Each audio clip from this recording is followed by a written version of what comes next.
अमेरिकी सदर ने यह तो बता दिया कि कई जहाज तबाह हुए थे, लेकिन उसने ये नहीं बताया कि वो पाकिस्तान के थे कि भारत के। लेकिन आलमी खबर इदारे रॉयटर्स की रिपोर्ट ने दूध का दूध और पानी का पानी कर दिया है, और उसके अंदर भारत के लिए कुछ अच्छी खबर नहीं है, क्योंकि कुछ भारतीय दोस्त हमें कमेंट सेक्शन में आकर ये बताते हैं कि जो 5 जहाज गिरने की बात अमेरिकी सदर डोनाल्ड ट्रंप ने की थी वो पाकिस्तान के F-16 थे। लेकिन अब क्या खुलकर सामने आया है, आज की वीडियो में आपके सामने रखेंगे और आपको बताएंगे कि किस तरह से चाइना ने भारत के ऊपर वाटर बम, जो कि अभी जारहियत पाकिस्तान के खिलाफ की जाती थी, अब भारत के खिलाफ शुरू कर दी गई है। वो डैम जिसका तज़किरा 12 दफा होता रहा कि इसके बाद भारत का पानी बंद हो जाएगा, भारत की 30 से 40% तक की जो जरूरत है हाइड्रो पावर का जो सोर्स है वो रुक जाएगा। उस डैम का बाकायदा आगाज कर दिया गया है, उसकी कंस्ट्रक्शन शुरू कर दी गई है। इसके बाद क्या कुछ हो सकता है, ये दुनिया का सबसे बड़ा जो पन बिजली पैदावारी मंसूबा है, ये किस तरह से भारत का पानी रोक देगा, बिल्कुल उसी तरह जिस तरह से भारत पाकिस्तान का पानी रोकना चाहता है। आज की वीडियो में इस पर भी बात करेंगे और साथ ही साथ आपको यह भी बताएंगे कि चीन की फजा में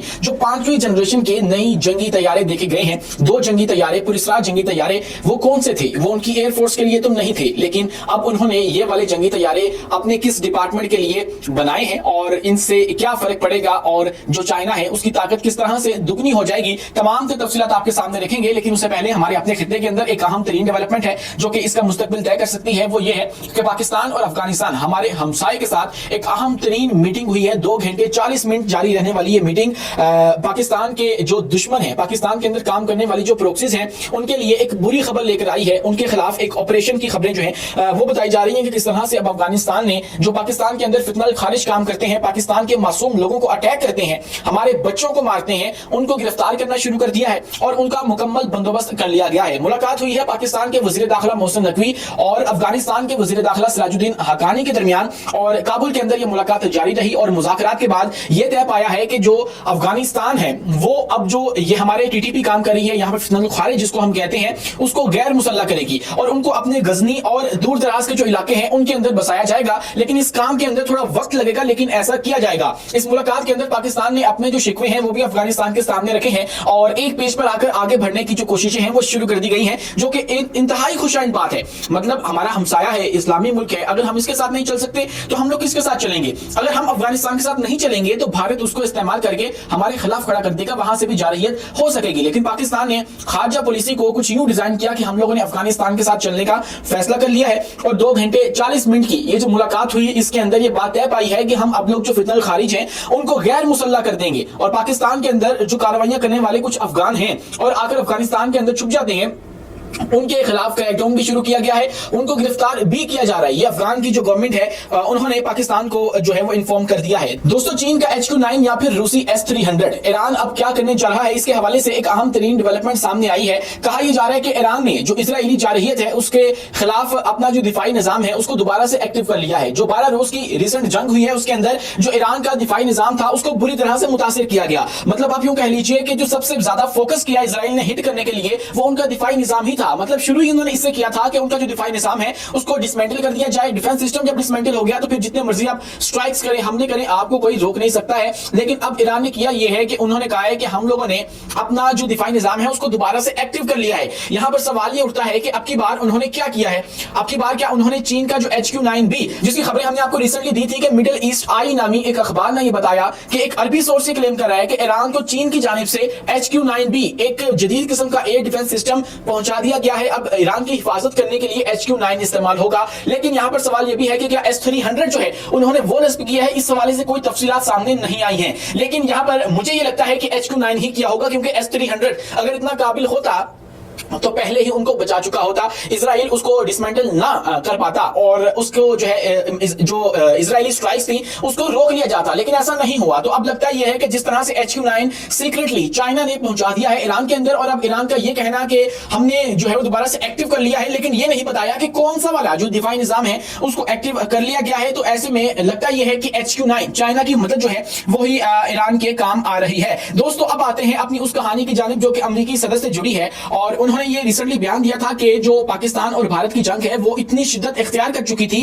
कि उसके अंदर 4 या 5 जो जंगी जहाज हैं वो गिर चुके थे, इसलिए मैंने उनकी सुलह करवा दी। उस जंग बंदी की तरफ मैंने जो मुज़ाकरात हैं उसका आगाज कर दिया और उनको इख्तिताम तक पहुंचाया। दोस्तों अब उसके हवाले से कुछ भारतीय सोर्सेज हैं, भारतीय जो कंटेंट क्रिएटर्स हैं, वो इस बात को बार बार कह रहे थे कि उन्होंने ये तो नहीं बताया कि भारतीय के जो जहाज हैं वो गिरे हैं, वो तो ये कह रहे थे कि जो पाकिस्तान के नूर खान एयरबेस के अंदर F-16 खड़े थे वो तबाह हुए हैं। मतलब 5 पाकिस्तान के F-16 इन्होंने तबाह करवा दिए। पाकिस्तान ने सबूत भी दिए लेकिन इनके पास कोई सबूत भी मौजूद नहीं है। जो मलबा दिखाते हैं वो भी इनके अपने जहाजों का है। तो ऐसे में जो एक आलमी खबर रसाई इदारा है रॉयटर्स, उसने इस हवाले से खबर छापी और शुरू उसने जो सुर्खी लिखी वो तो यही लिखी कि Trump says he thinks 5 jets were shot down in India Pakistan hostilities. लेकिन दोस्तों उन्होंने नीचे जो तस्वीर आप देख रहे हैं लगाई है वो पुलवामा की है, कश्मीर में पुलवामा की है, जहां पे भारतीय जेट गिरा था। मतलब उन्होंने भी इस तरह जो है वो तस्दीक कर दी कि ये जो जेट्स गिरे हैं जिसकी बात ट्रंप ने की है ये भारतीय जेट्स हैं, पाकिस्तान के कोई भी जो तैयारे हैं वो तबाह नहीं किए गए हैं।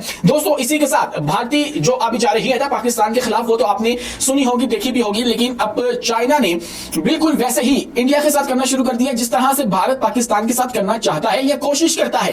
एक डैम जो कि ब्रह्मपुत्र रिवर के ऊपर बनाया जा रहा है और वही रिवर जो कि चाइना के अंदर ये लांग जांगबू कहलाता है, आगे चल के बांग्लादेश के अंदर जमुना रिवर कहलाता है, उसके ऊपर दुनिया का सबसे बड़ा जो डैम है वो तामीर किया जा रहा है चाइना की जानिब से। और चाइना उस डैम को जब तामीर कर लेगा तो उससे 60,000 मेगावाट तक बिजली जो है वो हासिल की जाएगी। अभी तक का दुनिया का सबसे बड़ा जो डैम है वो भी चाइना का है जिसको 3 गोर्जेस डैम कहते हैं, लेकिन वो 20 मेगावाट जो बिजली है वो ही पैदा कर पाता है। लेकिन अब जो बना रहे हैं वो उससे 3 गुना ज्यादा जो बिजली है वो इनको प्रोवाइड करेगा। और दोस्तों ये जो डैम बनेगा इससे होगा ये कि जो भारत है उसका 40% तक का जो फ्रेश वाटर का सोर्स है वो खत्म हो जाएगा, उनके जो हाइड्रो पावर का सोर्स है वो खत्म हो जाएगा।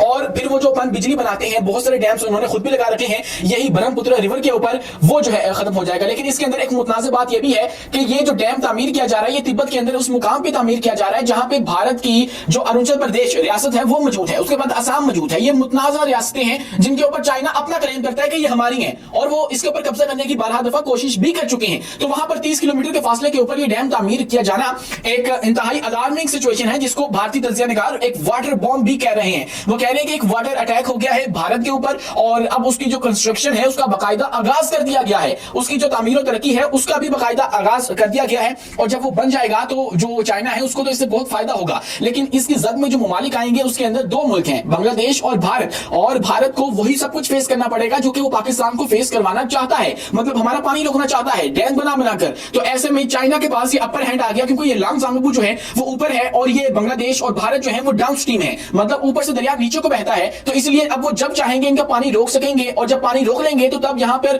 कहत साली होगी। जब पानी उनके पास ज्यादा होगा तो वो यहां पे छोड़ देंगे तो यहां पे फ्लड आ जाएगा। तो इसीलिए भारत को इस हवाले से तशवीश जो है वो लाहक हो चुकी है। ऐसा होना नहीं चाहिए, लेकिन भारत को अब इस बात का एहसास होगा कि जो पाकिस्तान के साथ करना चाहता है उसके बाद किन मुश्किलात से एक आम जो बंदा है उसको गुजरना पड़ता है, जो कम्युनिटीज लोकल कम्युनिटीज होती हैं उनको किस जो है वो मुसीबत से दो चार होना पड़ता है। दोस्तों इसी के साथ चाइना की फजा के अंदर 2 जंगी जहाज ऐसे देखे गए हैं जो कि उनकी एयरफोर्स के लिए नहीं है। 5वीं जनरेशन के ये जंगी लड़ाका तैयारे किसके लिए हैं, इस हवाले से हमें इस मुकम्मल जो स्टोरी है उसको समझना होगा। 2 जंगी जहाजों की तस्वीरें उनके सोशल मीडिया के ऊपर गर्दिश करी है जिनके नंबर भी सामने आ चुके हैं। जो सीरियल नंबर एक जहाज के ऊपर लगा होता है वो भी सामने आ चुका है जो कि 0011 और 002 मेरे ख्याल से है और ये 5वीं जनरेशन के J-35 है। लेकिन दोस्तों इनके अंदर मुनफरिद बात यह है कि इनकी दुम के ऊपर एक शार्क मछली का डिजाइन बना हुआ है और उसके बाद जो उनकी नेवी है उसका जो नेशनल सिग्नेचर है वो बना हुआ है। और इसके बाद कहा यह जा रहा है कि चाइना ने अब अपनी नेवी के लिए भी 5वीं जनरेशन के जो जंगी जहाज हैं उनकी प्रोडक्शन शुरू कर दी है और उनकी नेवी को भी जो J-35 है वो दिए जा रहे हैं। इस हवाले से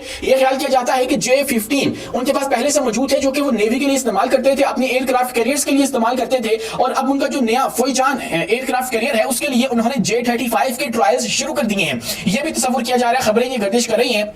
लेकिन जो J-15 है वो 4.5 जनरेशन था जबकि ये J-35 5वीं जनरेशन का है। तो यूं उन्होंने एक बड़ा जो कदम है वो उठाया है और J-35 को अपनी जो न्यू एयरक्राफ्ट कैरियर है उसके साथ कंपैटिबल बनाने के लिए उसके ट्रायल्स का बाकायदा आगाज कर दिया गया है। अब इन तैयारों के अंदर जो खसूसी बात देखी गई वो ये थी कि इनके अंदर लूनबंग लेंस लगा हुआ था। दोस्तों इसको आप यूं समझ लीजिए कि ये रडार रिफ्लेक्टर होता है और ये जो आमतौर पर तब इस्तेमाल होता है जब आपने किसी जहाज को स्टेल्थ ना करना हो लेकिन आप ये भी चाहते हैं कि अगला जो दुश्मन है उसके रेडार सिग्नेचर के ऊपर गलत सिग्नेचर भी चला जाए, मतलब दुश्मन को लगे कि ये जहाज J-35 नहीं है, F-16 आ रहा है, वो जो है इस तरह से धोखा देता है दुश्मन के रेडार को कि वो आपका साइज बड़ा करके दिखा देता है, आपकी शेप गलत करके दिखा देता है, तो दुश्मन को पता नहीं लगता कि ये जो है वो बड़ा है, ये छोटा है, या J-35 है, ये चाइना का है या किसका है। तो इसलिए दुश्मन को धोखा देने के लिए ये वाला लेंस इस्तेमाल होता है जिसको रेडार रिफ्लेक्टर भी कहते हैं, जो कि इसके अंदर नस्ब देखा गया है। बाकी जो खुसूसियात हैं वो वैसे की वैसे ही हैं, लेकिन अब जो है वो उन्होंने जो पीपल लिबरेशन आर्मी है, नेवी है, उसके लिए ये बनाना शुरू कर दिया है। उससे पहले तक जो उनकी